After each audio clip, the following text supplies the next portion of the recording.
Good morning, Magic. I'm Gavin Verhey from Wizards of the Coast, and it is a very exciting day. I've got a box here of Streets of New Capenna draft boosters. I'm going to crack it open, tell some stories along the way, and see what awesome cards we find. I've never actually opened up a pack of Streets of New Capenna in person before. I mean, when playtesting, I opened some, but not a real deal booster pack of the set. So I'm so stoked to finally get my hands on some of the cards and see what we find. So let's crack this thing open. First of all, I got this Gala Greeters we get on the very top of the box. It's a little promo card. Nice and shiny. And you might get a different one depending on where you are in the world. And yeah, it's a nice little addition to what's in the set. Greeting you in every single box, which I think is just incredible and adorable. We also have this little card here, which tells you all about the families and what you can expect. And this is from a flavor perspective on this side. Which is kind of cool. And on this side, we have the draft archetypes of the set. So all 5 of the factions, kind of what they're doing, which is pretty cool, and their mechanics.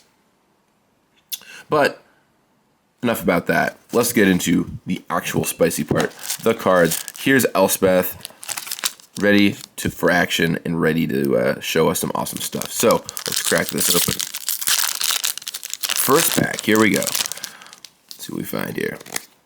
Ooh, Disdainful Stroke, always a nice, this is a great reprint card. I just want to call that out, that it's a card that's usually safe to have in the format, as just in standard format or limited format, as like a nice counter spell that is never the strongest thing you can do, because it's bad at countering stuff early, but is quite good in certain matchups. So I love this kind of situational counter spells.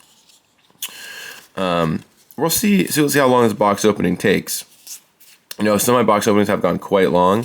Today, my mission was I always love experimenting with length, so my mission was to make it a little shorter, but we'll see how well that works. Usually when I say that, the video ends up 2.5 hours long, so, ooh, cool, we get one of these showcase tramway stations. The 5 common lands and the 5 rare lands have this treatment available to them, which is pretty nice. Swoon Protector, Ceremonial Groundbreaker, Equip Citizen 1. Yeah, Citizen Tribal, I think you can do in this set. There's a little bit of it going on.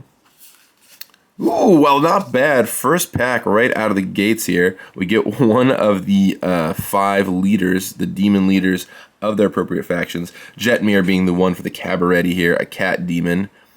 Pretty cool. Yeah, if you ever hit 9 creatures with this thing, the game is going to be right on over. All your stuff's going to get +3/+0, double strike, trample, and vigilance. So if you don't win that turn in a one-on-one game, I don't know what else you're doing. Nice open to start. Swampy Swamp, and then a treasure. So treasureful. I think there's some Halo there. And then, ooh, little card for the little ad card for the Obscura here, trying to recruit you on in.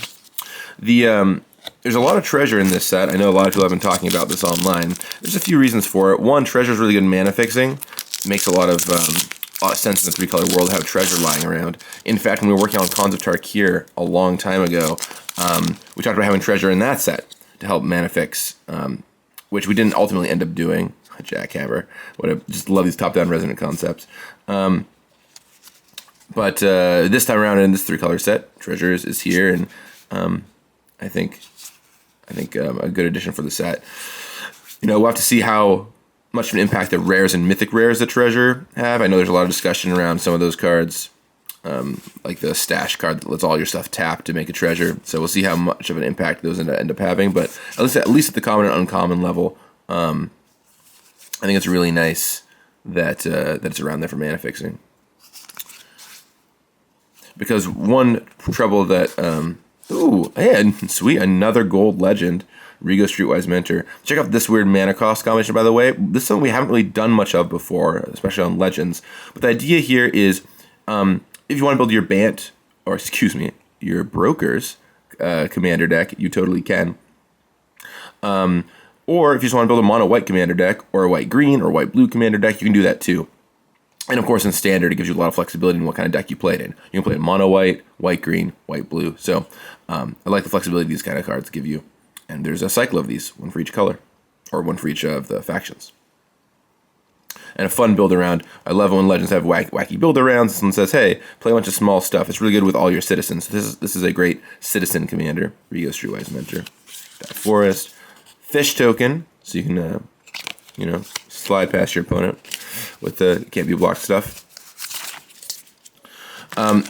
Historically, 3-color sets. Anyway, going back to what I was saying, historically 3-color sets have had a lot of trouble with mana fixing, and it just makes it drafting hard. And especially for newer players, end up building 3-color decks so they can't actually cast their spells. So having more mana fixing in this set was something we really thought a lot about. And so there's like some good common lands that are like evolving wilds for each color that give you a life.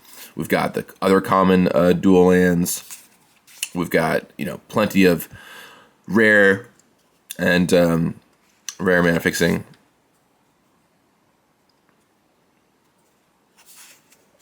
Did I say uncommon dual lands? There's the common dual lands, and then there's the rare dual lands. There's also there's the cycle of cards that exile themselves, which we'll probably find some of at some point. Exile themselves from your hand to make a land tap for all 3 colors. Fight Ring. Hideaway's back in this set. You'll note that Hideaway here is broken out. It's a new way of doing it. Hideaway 5. We changed Hideaway to be a little bit here. So there were 2 reasons why. One, we just want to be able to have more flexibility in the number. Because of how we did it in Lorwyn, basically the deal with Lorwyn is Lorwyn cards, I'll keep moving while I'm talking here. Oh, here's a punch-out counters card, though. Kind of cool. Shields on one side, +1/+1 counters on the other. The way that Hideaway is what it was originally is mostly because of text length space on the card. Hideaway had a couple things going that were weird. One, it was always 4, which changing it to be a number will give us more flexibility in how many cards you looked at. But also the weirdest part of Hideaway, let me pull up a Hideaway card. Let me go back and grab this just so you can look at it while I'm talking about it. The weirdest part of Hideaway was that Hideaway cards had this enters the battlefield tapped built into the ability, right? So it was in the reminder text here. And that was to save space on cards like Windbrisk Kites. But that was very unintuitive. A lot of people did not realize it entered tapped. It was hidden away in the reminder text of Hideaway. And for these cards, the enchantments, it definitely did not make any sense for them to enter tapped. So we pulled that out of the rules for Hideaway and just wrote it on Windbrisk Kites, which now there's room for on that card these days, which is great. So that's kind of why we pulled that out there. And maybe we can do more with Hideaway in the future. I think it's a cool mechanic. It's fun to kind of build around and try to figure out how you're going to cast your free spell off Hideaway. I know I've looked at using it a number of times. We actually tried Hideaway in Battle Bond. We had a cycle of new lands in Battle Bond with Hideaway that didn't end up making it. Here we go. Here's the these guys that can exile from your hand, make a land tap for 3 colors. They read kind of wacky, but they play really well. They're great common mana fixing that then lets you have a big creature later on, which once you no longer need it, which is nice. Oh, then there's the Broker's one. There's Skybridge Towers there, the common dual land. Yeah, this card is really nice. The Dusk Mangler. This card in Limited is a beating. I remember playing this and just be like, yeah, I'll discard a card and then make my opponent do all 3 of these bad things. Pretty big deal. It's a nice one. Here's the Freelance Muscle. Ooh, the Mysterious Limo. Once again, great top-down flavor on so many cards in this set. A limousine car. Perfect. Oh, and a foil Botanical Plaza. Yeah, those common lands are so important for making your mana work. We really overloaded on mana fixing in this set, and we'll see how it does. I mean, we found that you're able to build a lot of 3-color decks consistently. Of course, one trick when you include a lot of mana fixing is that it allows for people to build soupy 4 and 5-color decks. Although I do think it's fun if you can do that sometimes in Limited. So we'll see how often people are playing 4 and 5 colors in this format. I know there's a lot of people who love playing Khans of Tarkir because you could build some wacky 4 and 5 color decks, but it's nice that you can at least build 3 colors consistently here.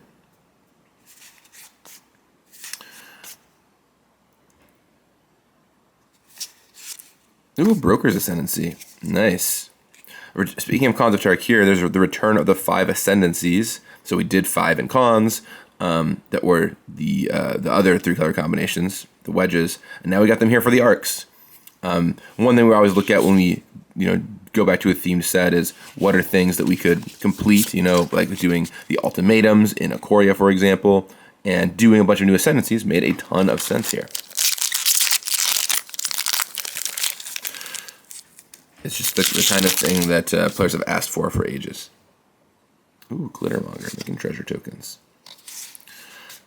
One of my favorite lines of text in the whole set, making a 1/1 card named Legitimate Business Person. That story there is actually, we had a playtest name of a card called Legitimate Business Person that made everyone laugh and smile. Everyone loved the Legitimate Business Person card. And it was like not really going to stay the final name of a card in the set, you know? But we're like, well, we wanted we love the name so much that we tried to capture it there on this card, and it is stuck on the game text of that card, which I think is really adorable. Sleep with the Fish is a great resonant top-down trope, and I love that it actually makes fish tokens. It's just adorable to me. Crowbar. These uncommon legends are cool, too. Just gives you a little bit of extra something exciting. You know, some extra commanders you can get that are cool, which is nice. Also, this card is relevant because we often don't do tutors in our commander decks, especially on a legend, because you don't know what you'd go get with it. So in a set, as opposed to a commander deck, this is a kind of card's a great fit. So yeah, you have a little tutor, you can go find whatever creature you want. Whoa, Ob Nixilis, hello. Yeah, this is a big one. This card is really strong. I mean, you can sack any creature to get another copy of it, and then, you know, 2 Planeswalkers down early makes a really big impact, especially when they're both, you know, able to make tokens to protect themselves. Awesome open here. I'm very stoked to see what people can do with this, and yeah, how many big creatures or whatever, you know, whatever people are sacrificing to pump this thing up quickly. It's going to see quite a bit of play. Rhino Warrior. Cool. All right. Trucking along here. One thing that's so important are just these names, like these resonant names in the set, Big Score, and, you know, things like that. Early on in a design of top-down sets, we just write down names on a whiteboard that are like, oh, this is a resonant trope that would make a lot of sense to do here, or a resonant name that would make a lot of sense to do here. And it's always awesome when some of those survive all the way through. And I don't know exactly which ones are the ones that survived from the very beginning to the end, but definitely trying to get as many in as possible is great. Here's that one of these common dual lands that just ETB sacrifice and go get a land type. This is a little bit different than stuff like the Panoramas or Evolving Wilds, where you can wait until you want to use it. Those cards, I mean, Evolving Wilds is great, don't get me wrong, we're going to keep printing it, but they do slow down the game, because, like, you wait till the end of your opponent's turn to crack it, whatever. On Arena, it's more clicks. This card, you just play it, it does its thing right away. I mean, I think it's kind of funny. It's a land that immediately implodes itself, but it plays so much better and faster that it's kind of nice. Little sub-theme here in blue-black is this 5 or more mana value sub-theme. It's a limited archetype you can kind of draft if you want to. Oh, yeah, the Workshop Warchief. Shades of Thragtusk on this one for sure. 5 mana, 5/3 that gives you life and a token when it dies. Very Thragtusky. But that you can also blitz it if you want to get a card back, too. One of the rare cards where the blitz cost is higher than the mana cost, just because getting that card is so nice. Ooh, one of those Metropolis lands. Full art forest here. Looking cool. Love the full art lands, of course. And another treasure. And an ad for the Cabaret. The factions are trying to pull you in. Which faction will you be? I'm a Maestro myself. Probably because I worked on the Maestro commander deck. That was a big focus of mine.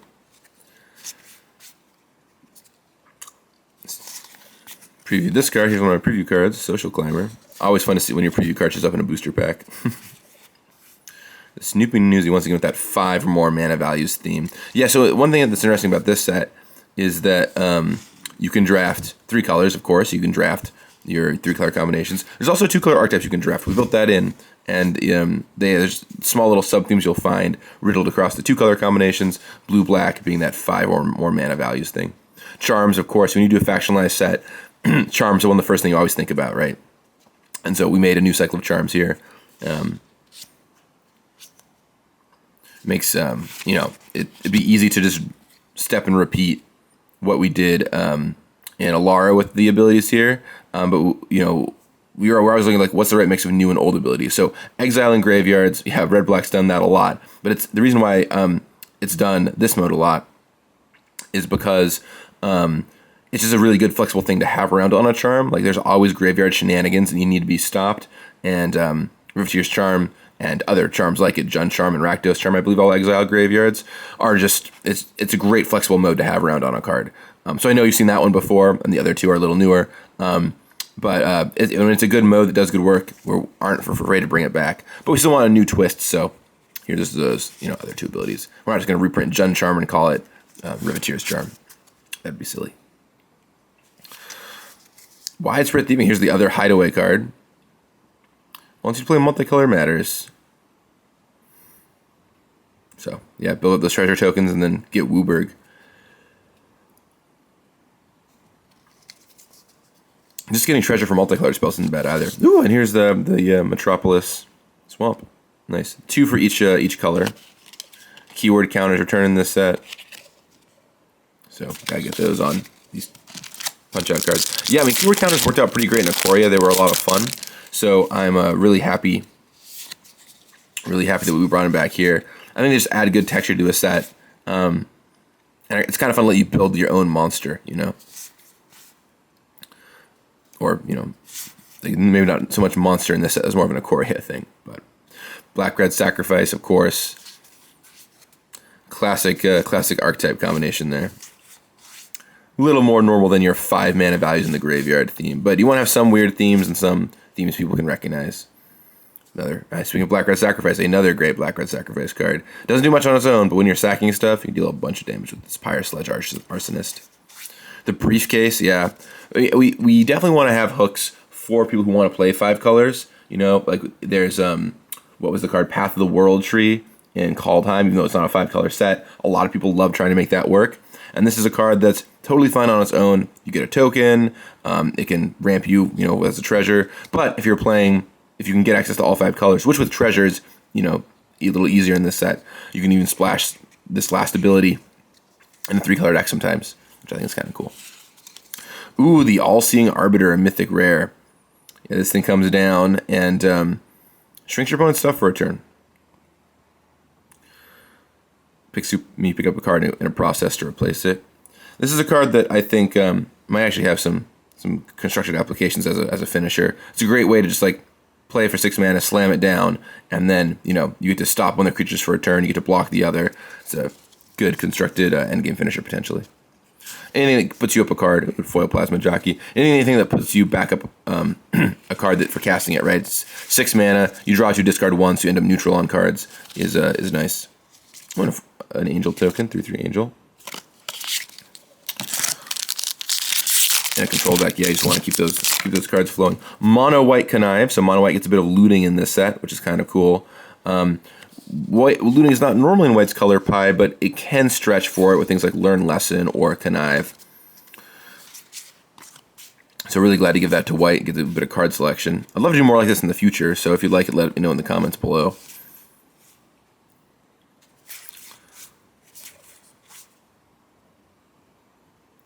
Love the stuff that calls out exactly 3 colors. To be very loud about that 3-color theme, you know.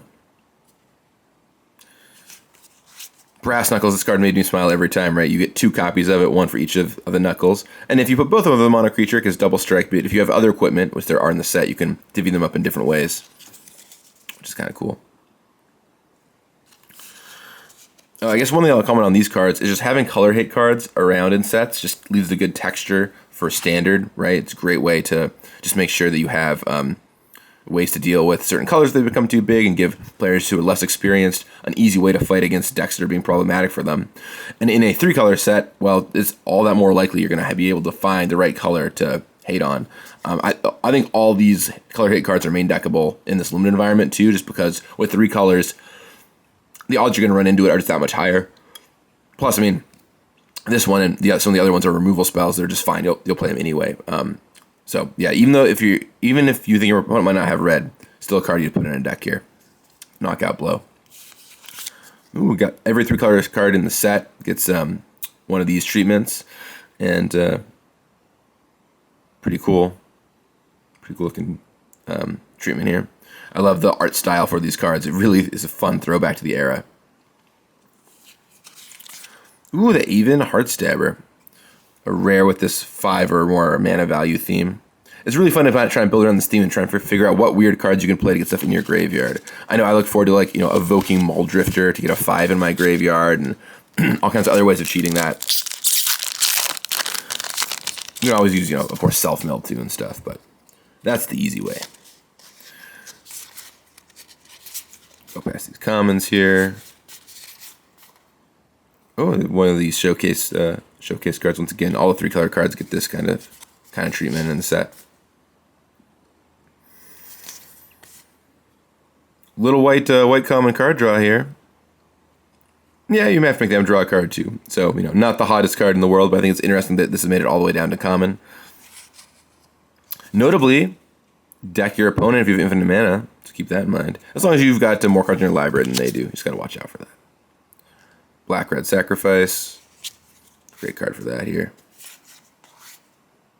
This is a card I know has generated some discussion already with Phyrexian Dreadnought. Right, you play Phyrexian Dreadnought. It's a 1-mana 13/13. It says you have to sacrifice it.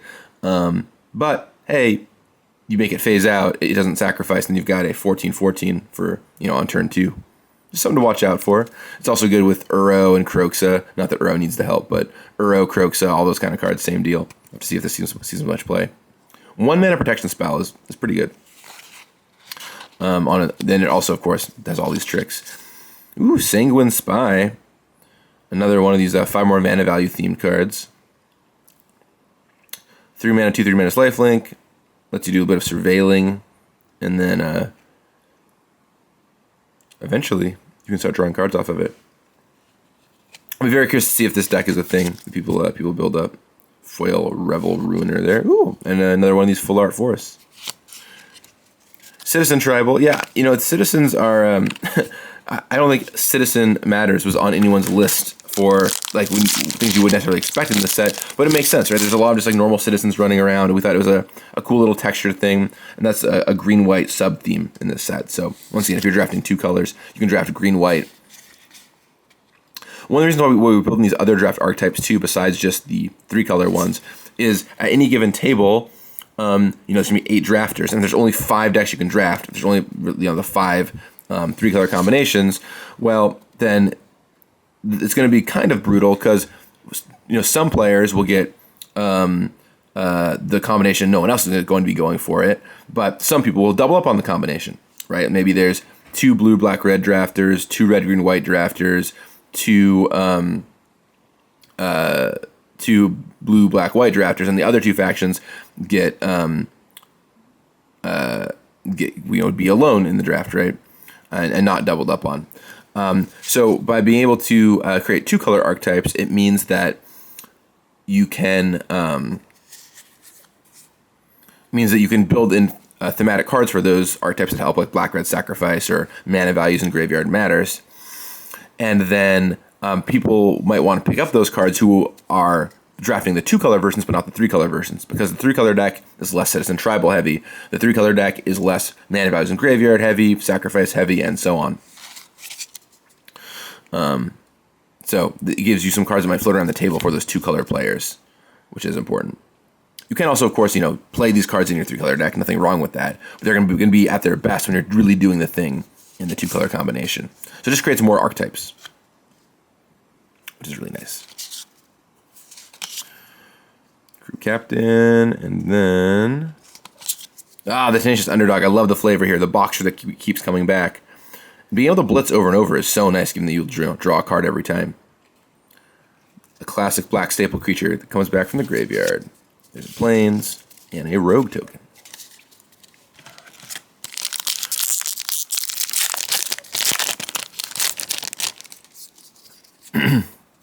All right. Fiends of Force, Sticky Fingers, Glittermonger. Yeah, and as of course you've noticed by watching my previous preview videos, as well as just looking through the cards in the set. But 5 mechanics, 1 for each of the factions here, one of the crime families here. It's just a natural thing to do, right? You're going to do 5 factions, give them each a mechanic. It's a real great through line that also gives you like a bunch of fun archetypes you get to try out. Here's speaking of one of the mechanics. Here's Ledger Shredder. Really nice card for Commander, especially because a lot of people play 2 spells in a turn. That's kind of a hallmark of Commander, and it hits on every player's turn. So you play this on turn 2, it's going to get pretty big, which is nice. And you loot a bunch of times to boot. Another fish token there.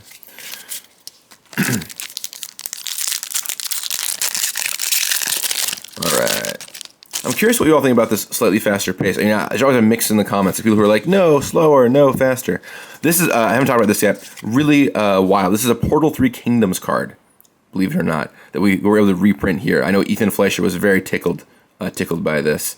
It's a Portal 3 Kingdoms common that with just a great name for this set. And it's a simple card. It's essentially Ravenous Rats. So, Corrupt Court Official, long time reprint. It's been a while since you've seen that card.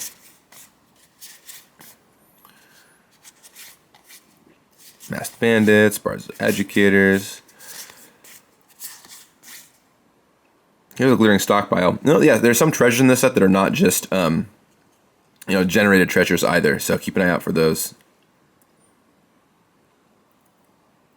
They can sacrifice, like this card can, for mana in a different way. Yep. There's the Security Rocks, good for the red-green treasure archetype. You can kind of see these signpost uncommons pointing you toward the 2-color archetypes, right? So red-green has a treasure deck you can draft. Ooh, Horde Hauler. So you're making treasure, lots of treasure for this one. You make it based off of their artifacts. So I think there's some interesting tension on this card. If you hit them and they have a bunch of treasures, are they going to crack their treasures so you don't get them? You can always do that as counterplay. Right? If your opponent plays an artifact hate card or an artifact, whatever, I guess it's not really a hate card, but artifact equalizing card, you can always crack your treasures at instant speed for no value. Depends on what you're trying to do, I suppose.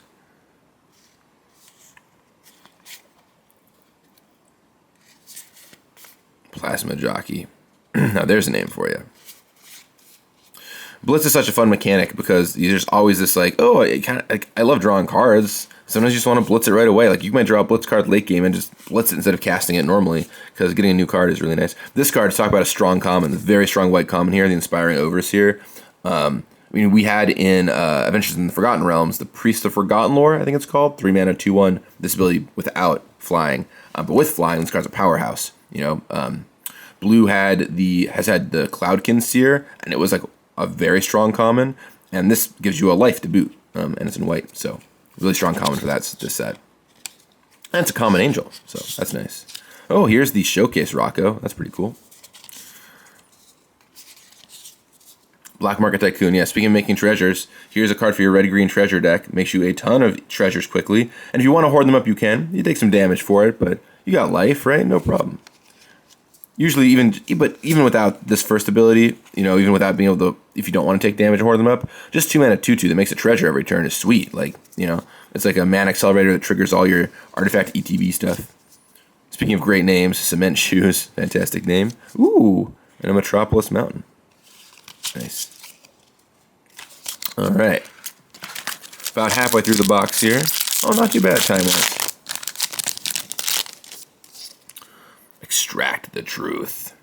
Black gets some enchantment sacrificing now, so that's a thing we can do here on this guy. Making connive cards with 0 power. Whenever you got an ability that can put counters on stuff, blue often gets a 0 power version of it, sometimes white, just because it's interesting to be like, well, you could just get the 0 power blocker, but sometimes you get to kick it up to have 1 power. I will say that I know Creative dislikes concepting these cards, or not dislikes, but it's always a challenge to concept them, because it's like, what's a thing that has 0 power, but can also sometimes have 1 power? You have to think about that as you're making cards. Like, what are the concepts going to be? What's the art going to be, the creative behind the card. And 0 power creatures that can sometimes attack are tough ones, because otherwise it could be walls and have defender or whatever, but if they can attack, they gotta, be creatures with hands or weaponry of some kind. Mage is a attendant. One thing we sometimes do toward the end of a life cycle, or when Standard's about to rotate, is we try and supercharge some of the older mechanics in sets. And Mage's Attendant, you might note, is gives you both a rogue and a wizard. So this actually helps charge up your party even faster. So I'll be curious if folks try and build like any kind of, you know, party deck. Go back and try their blue-white party deck or what have you with Mage's Attendant. Just, you know, 3 mana, get 2 party types right away. Not too shabby. Little uncommon Jund Legend here. Riveteer's Legend.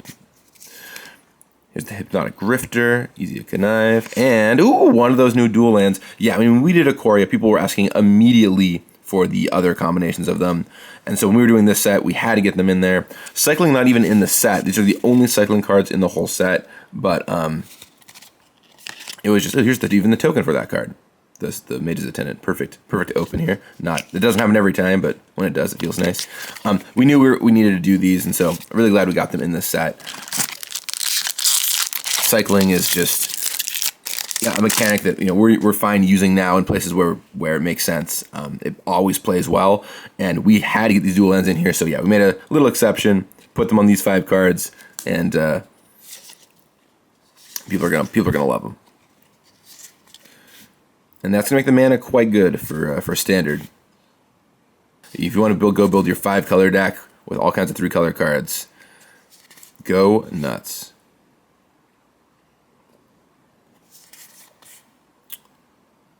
Shattered Seraph. I always love the 1 mana 2/1s that can get just a tad bigger. You know, or 1 mana 1/1s I say that deal 2 damage in black. Like there's one that when it becomes tapped, they lose a life. When it attacks, they lose a life, or you know, whatever. And this one just says, hey, if you want to pay a life, I'll make your opponent you know, take an extra damage this turn, or be able to block as a 2/1 in combat, attack as a 2/1, you know, trade off with larger stuff. That's nice. Got a little Magpie. Hello, Lagrella the Magpie.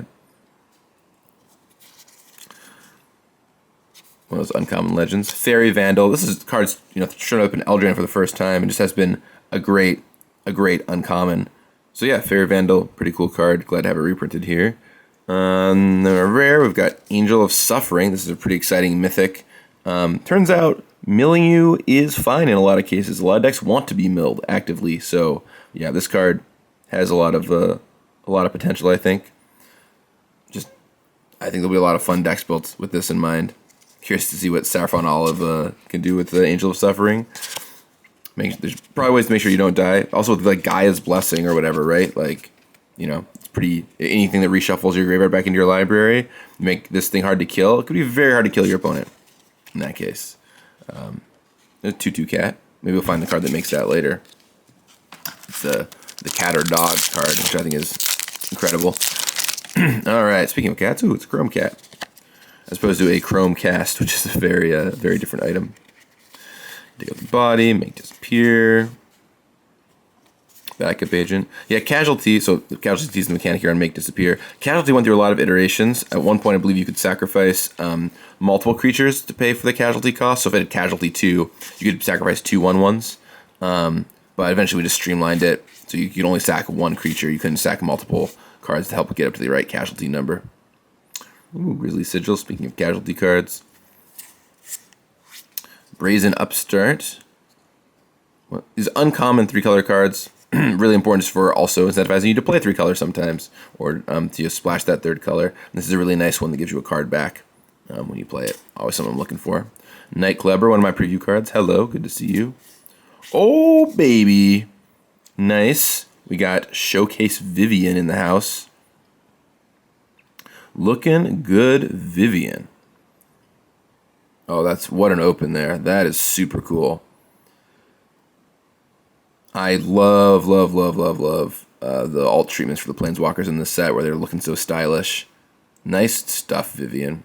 That's a sweet open. So we got Obnixus, we got Vivian. Now we just need to find Elspeth, right? So we can find Elspeth in this box. That would really cement the deal for me.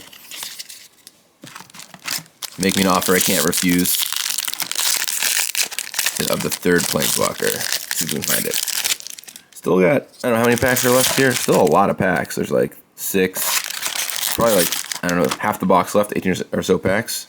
See if we can find it. Murder, great evocative name for this set. Anytime you can find a reprint that has such a perfect name for a set. Oh, Citizen Matter, here's your common Citizen Matters card. I don't think we've seen this one yet. Or maybe I skipped past it quickly. Yeah, and there's an uncommon Citizen Matters card. So once again, the green-white Citizens being a deck you can draft here. Ooh, to lose Clever Conductor. Here is the Obscura one where you can play blue-white or blue-black or all of Obscura or mono-blue, which is kind of cool for standard. Using hybrid mana in this way. The Clever Conductor. Plus you have to have a conductor in Magic. Train Conductor, so choo-choo.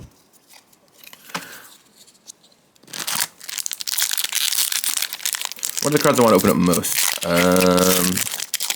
Yeah, if I get that Elspeth, that'd be sweet. I'd love some more dual lands, or I keep calling them dual lands. I know some people in the comments make fun of me for that. I guess they're tri-lands. I'm so used to calling anything that fixes my mana a dual land. But I gotta break that habit. Another card that's a 1-mana, 0-power creature that can become bigger. A little bit of hybrid mana use here. Hybrid is so great for 3-color sets because it just lets you be flexible with your cards. We got two of these lands in this pack. That's kind of funny. That'll happen plenty of the time. Here's a uncommon Citizen Signpost right here too. Pumps up all your citizens.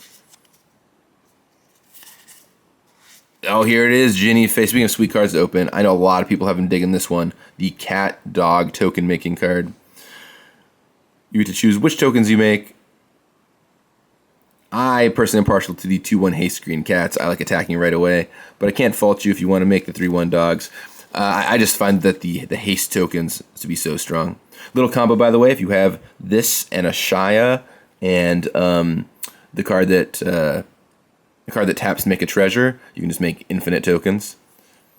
Or the card that lets your lands tap to make a treasure, make infinite tokens. So that's a good time. Right? I think that works. Right, because the cats have haste. So you can tap them right away. Little combo. Not standard legal because the Shia no longer in standard, but hey, you can go build that in your for funzy deck.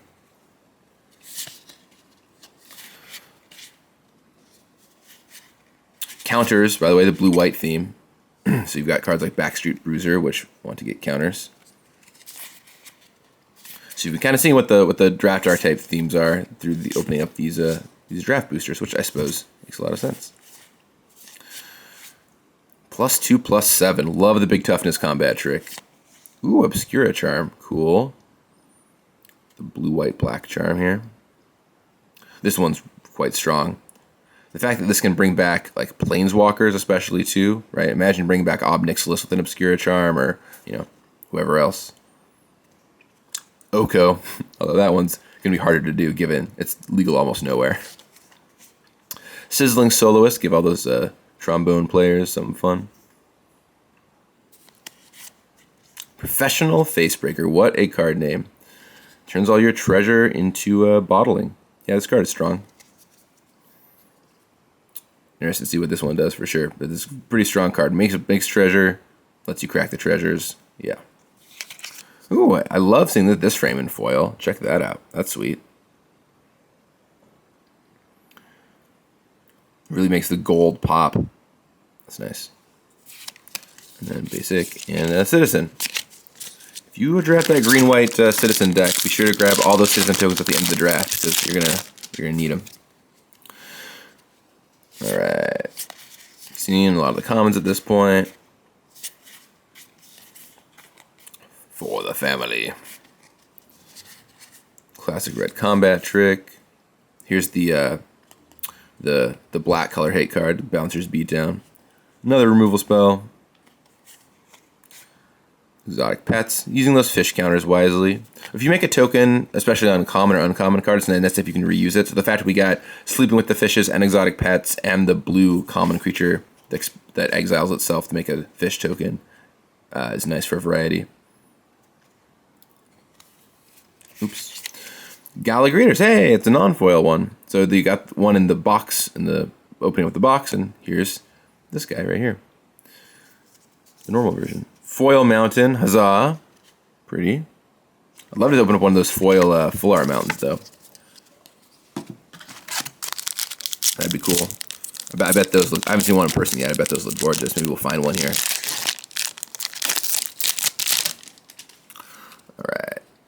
Wrecking Crew. 5 mana, 4/5 reach trample. Red reach is something that you know. First of all, I always be on the eye for it because often the cards, well, they're very tall, but they don't necessarily look like they fly or they're not spiders, so you gotta watch out for those in limited.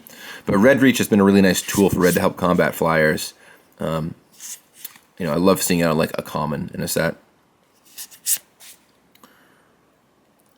This is a nice one. You blitz in, and then you make a 2/2 on the back end. Blitz, of course, best with cards that have enters the battlefield or leaves the battlefield or dies triggers. Crew Captain. Ooh, and the nice frame. That's sweet. Love that one. Big like poster energy here off this piece of artwork. I love it. Oh, this card is sweet. The Topiary Stomper. Yeah, this card is really nice. 3 mana, 4/4 that ramps you and can attack in a few turns. Notably, it doesn't take that long though, right? Because if you play this for 3, this will get you your 4th mana. Then you play a 5th land next turn. You're pretty close to being able to attack with it. So, yeah, you're not that far off with this card, especially if you've got multiples in your hand. Also, Plant Dinosaur. Sweet type line there. Gotta love the Plant Dino. There's our island and our treasure. I know there's been some complaints about this island not being very islandy, but look, right, zoom in, enhance. Right here, look at this island. Look at that little island area that the angel's sitting on. Okay, doesn't really count. But hey, it's a city. Much like how Ravnica has stretched the concept of an island for a city, so too does New Capenna. Got our expendable lackey, boon of safety, antagonize, social climber.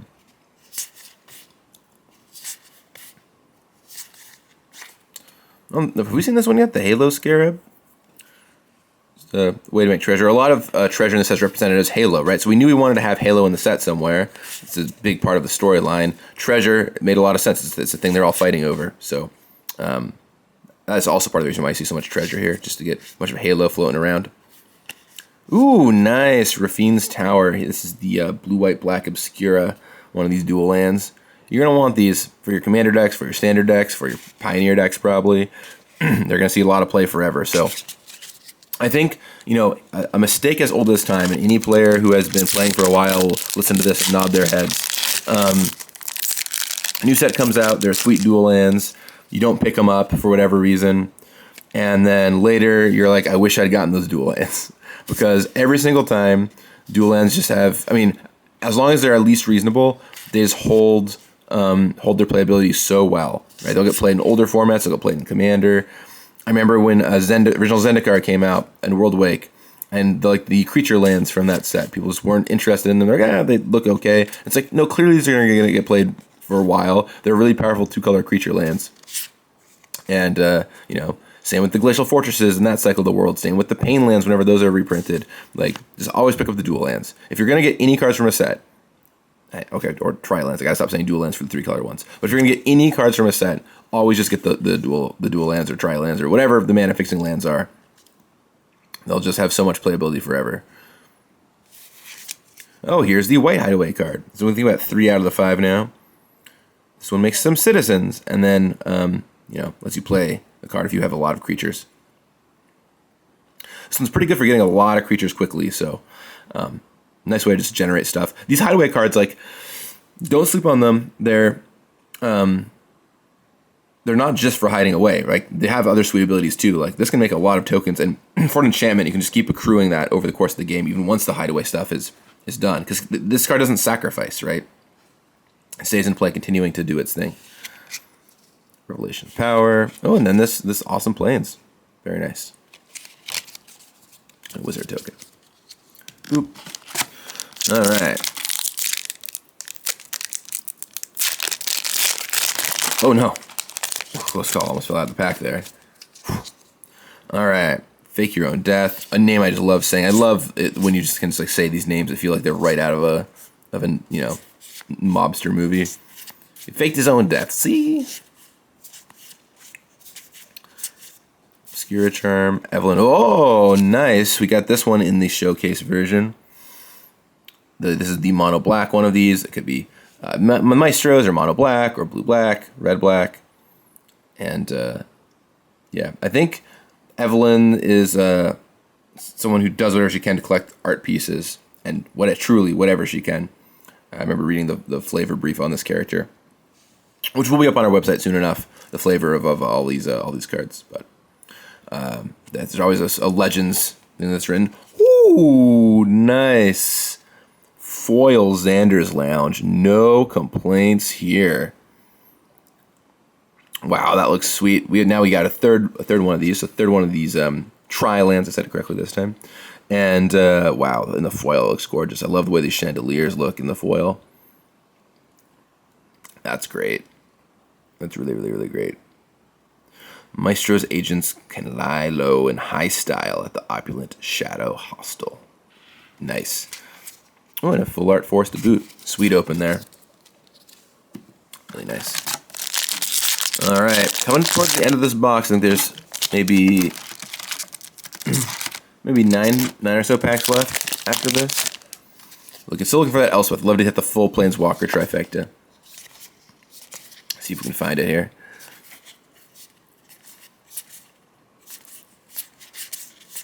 Commons, uncommons we've mostly seen. The Shakedown Heavy. Ogres, of course, are quite the muscle in this set.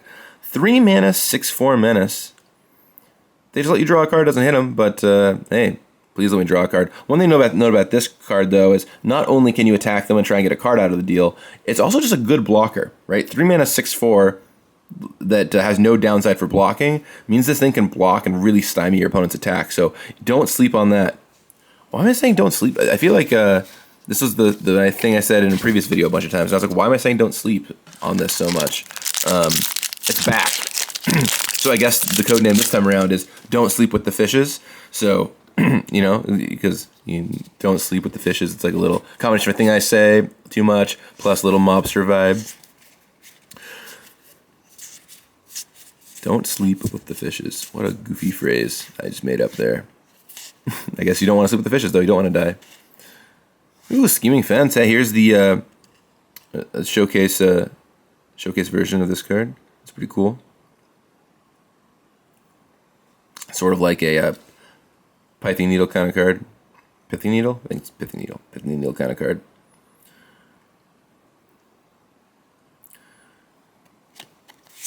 And this island. Well, what should the code word be? So we're getting close to the end of the box. I was making a code word for people to drop in the comments to show they've made it this far and didn't just skip around the end. They're actually listening and watching.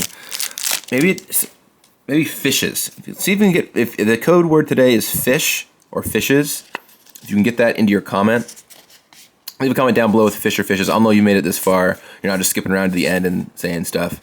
So leave a comment in the comments down below with the code word fishes or fish. And if you want to be really clever, you can even say don't sleep with the fishes, but I just made that up. That's a really goofy thing. Love this artwork. Oh my gosh, this is so cool. It's the Rogues Gallery. One little Easter egg, I guess. It's not even that big of an Easter egg. You just got to look close. There's one for each faction here, right? You got the Cabaretti, you got the Riveteers. You have Cabaretti, Riveteers, Brokers, Maestros, and Obscura in order there. Stimulus Package. That's a name I know. Too well. Some cards hit a little too real, I would say, in this set. Stimulus Package is right there. Hostile Takeover. Ooh, in the showcase frame, too. Yeah, Ob Nixilis in the story definitely tries to make a hostile takeover. Cool card. Forest and this Ogre Warriors here. Alright. Alright, Elspeth, see if we can find you. See if we can find where you're hiding out in New Capenna. Incriminate. Yeah, I haven't talked about this one yet, but I think it's a fun twist on a removal spell. Fun twist on an edict. 2 mana, they sack a creature, has become pretty weak with all the tokens around. This is a nice way to make sure it doesn't just hit a token, right? Notably, they do have to have 2 creatures to be able to cast this card, though. You can't cast it if they only have 1, so keep that in mind. Go past these commons. Nightclub. Ooh, Cabaretti Charm in Showcase. That's pretty cool looking. Little party invitation there. Makes sense. That's what their charm would look like. Extraction Specialist. Gets back a cheap thing, which is nice.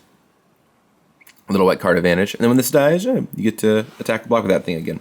Although if it's like a mana creature, well, who cares? You weren't attacking or blocking with it anyway. So 3 mana, 3/2 that gets the thing back can be quite potent. A foil glittering stockpile, the most glittering of all stockpiles. And that is foil. That's a pretty appropriate foil to open up here. I'm playing in this punch out tokens card. All right. Next pack.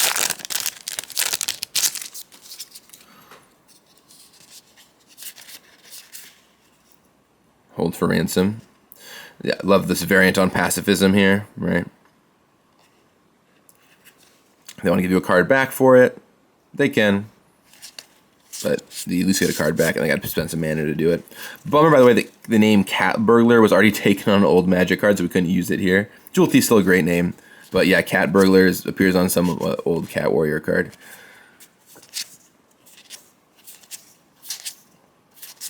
Ooh, Jetmir's Garden. All right, we got 4 of them now, right? Which one are we missing? We got Xander's Lounge.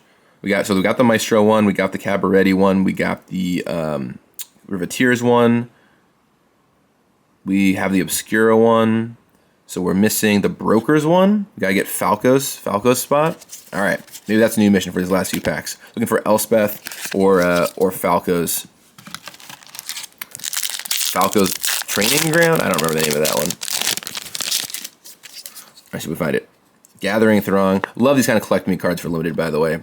This is always a little mini game I like. And keep in mind they're citizens, so you want to have a lot of them in play. So it works out really nice. Because, of course, your green-white deck wants to go wide with citizens. So it's cool to have the collect me. This is a card I expect to see quite a bit of play. It's like a little Swan Song variant. And I know some Krark players are excited to target their own spells with it, so we'll see what kind of wackiness ensues there. Now, that deck did not need to be more complicated. Ooh, it's a very simple card. I love just a very simple keyword card, right? Mantis Rider, a delightful one from Khans of Tarkir. This one, Trample, Lifelink, Haste. 3 simple words, makes for a very appealing card. 4 mana, 4/4 Trample, Lifelink, Haste. This card's nice. Ooh, and a foil rare, Structural Assault. Destroy all those artifacts. Who needs them? And often it can sweep the board too. This is another one. You're like, do you want to sack your treasure in response to this? Oh, I take that back. That doesn't work because it checks all artifacts that were put in graveyards for battlefields this turn, even before this. So you can sack your treasures in response. It doesn't change how much it does. Good design fix there. I don't know if it always worked that way. I seem to remember maybe at one point it didn't. Regardless, doesn't matter. But yeah, you can't get around it by sacking your treasure that way. Nice try, past Gavin. Yeah, little board sweeper, little artifact sweeper. Probably a pretty good commander card, right? Sweep all creatures and probably destroy all artifacts in commander. Or yes, definitely destroy all artifacts, probably sweep all creatures. A lot of artifacts running around that format. Lots of mana rocks for you to blow up if you're so inclined. All right, Crooked Custodian, Case the Joint. There's a Quick Draw Dagger. Hiya. This is a riff on Grifter's Blade, an old card from Ravnica. It's basically, I think it's exactly the same card, except this one gives a first strike until end of turn. I think it actually was Grifter's Blade for a while. Then we added first strike. If I remember Gottlieb's set correctly. And Jules Robbins, and Mark Gottlieb, two of the forces for this one, I think. And Ethan Fleischer had a strong impact on set too. Hey, Tavern Swindler's here. She's back, ready to swindle you out of even more life. I always love that card. I put it in Battle Bond, made me smile. Clean Up Crew. New Shadow of Mortality, a little Death Shadow remembrance here. Excited to see if this card sees play as people try and cheat it out for cheaper. Reminds me of the Smash Brothers hand too. All right, Mountain Treasure. All right, we got 3 packs left. We're coming to the end of the box. Looking for Elspeth and Falco's Lounge. Those are the 2 things I really want to see if I can find here. The odds are low, but who knows? We'll see if we can do it. All right. Are we gonna find it? And if not, what will we find instead? Nimble Larseness. This is a sweet card, by the way. Great, a great Obscura card here.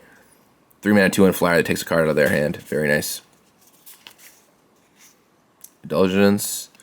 And another one of these Scheming Fences. We got the showcase one earlier. Here's a normie one. Cool looking island. And another citizen. So many citizen tokens. Like I said, you will need them. All right. Maestro's Initiate.